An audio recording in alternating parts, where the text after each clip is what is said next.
जय श्री कृष्ण मित्रों, स्वागत है तमारू मारी यूट्यूब चेनल श्री हरिदर्शन में। आज पुरुषोत्तम मासनी पावन कथा, आज 9मा दिवसनी वार्ता आप समक्ष रजू करूँ छूँ। तेनुं नाम है नणंद अने भाभी। एक ब्राह्मण हतो अने एक ब्राह्मणी हती। बंने जे मळे तेथी संतोष मानी सुखपूर्वक रहता हता। पेटे वस्तार मोटो हतो। 9 छोकरानुं पराणे पूरुं थतुं हतुं। घणीवार तो रांधेલું ધાન ભાગમાં આવે પણ નહીં। આમ છતાં બ્રાહ્મણી સંતોષ માની ઘર નિભાવે। તેનું પિયર ગામમાં હતું। ભાઈઓ શ્રીમંત હતા, છતાં તેણે દુઃખમાં કોઈ વેળા ભાઈઓનો ઘરે મીટ માંડીને ગઈ ન હતી। ભાઈના ઘરે આજે પુરુષોત્તમ માસનું ઉજવણું હતું, એટલે ભાભી લોકલાજે નોતરું દેવા આવી। પોતે શ્રીમંત હોવાથી ઉજવણામાં આખા ગામના બ્રાહ્મણોને જમાડવાના છે એવા અભિમાનથી તે ફૂલી સમાતી ન હતી। તે બોલી, 9 નોળિયા 10મો દવે અને 11માં બાઈ તમે। જ્યારે હું બોલાવું ત્યારે મારે ઘરે જમવા પધારજો। આજે પુરુષોત્તમ માસનું ઉજવણું છે। ભલે ભાભી, જરૂર આવીશું। નણંદે પોતાની ભાભીનું નોતરું ભાવપૂર્વક સ્વીકાર્યું। નોતરું દઈ ભાભી હાથણીની ચાલે ધીમા ડગલા ભરતી ચાલતી હતી। ભાભીના ગયા પછી નણંદને મહાદુઃખ થયું। પોતાના વાલા બાળકોને નોળિયા કહ્યા। ભગવાને મને 9 બાળકો આપ્યા છે, તે ઓછા કોઈને ઘરે ખાય છે, હશે મોટા ભાભી છે કહી નણંદે મનવાડ્યું। સાંજ પડવા આવી, છતાં જમવા બોલાવવા માટે કોઈ ન આવ્યું। નણંદે વિચાર કર્યો, પોતાના ભાઈનું ઘર છે, ક્યાં પારકું છે તે બોલાવવાની વાટ જોવી। એ તો પોતાના પતિ અને બાળકોને લઈને ભાઈને ઘરે જમવા ગઈ। નણંદને આવેલી જોઈ ભાભીએ છણકો કર્યો, તમને કોણે બોલાવ્યા હતા? તે જમવા આવ્યા તો આવ્યા, પણ આટલા બધા વહેલા જમવાનો આટલો હડકવાશો? દેખતા નથી હજી તો બ્રાહ્મણો જમે છે? જાઓ, પાછા જાઓ, મોડેથી તેડાવીએ ત્યારે આવજો। નણંદનું મોં વિલોઈ ગયું। અરે, પોતાના પતિનું હળહળતું અપમાન થયું હતું। બાળકો બ્રાહ્મણોને જમતા જોઈ ટળવડિયા મારતા હતા। ધરતી માર્ગ આપે તો સમાઈ જાવ, એવું એને થઈ આવ્યું।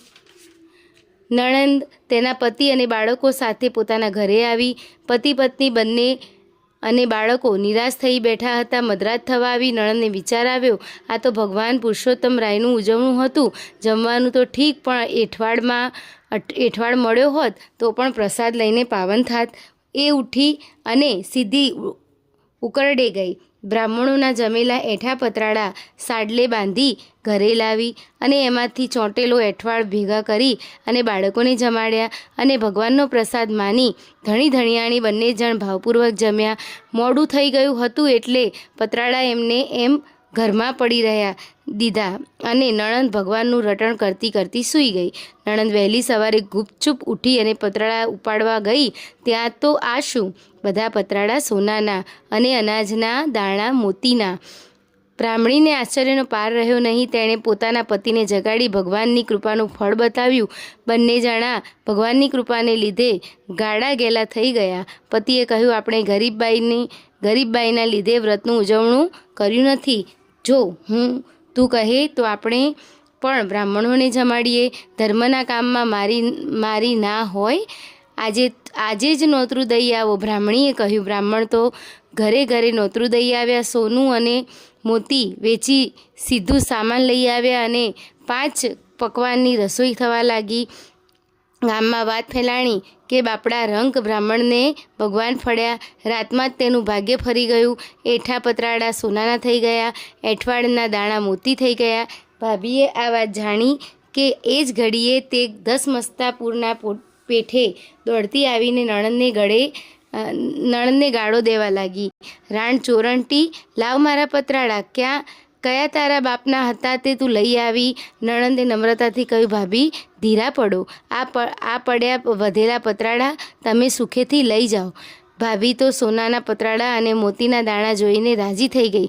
પતરાળા માથે ઉપાડી ઘરે આવી ગઈ અને ઘરમાં જઈ ઉતાર્યા તો વાસી એઠવાડના પતરાળા ગંધાવા लाग्યા ને ક્રોધથી રાતી પીળી થઈ ગઈ અને બધા પતરાળા નણંદના વાડામાં ફેંક્યા।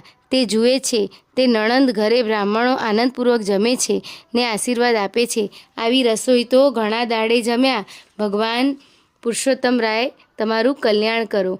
જેવા પુરુષોત્તમ રાય નણંદને ફળ્યા તેવા સૌને ફળજો।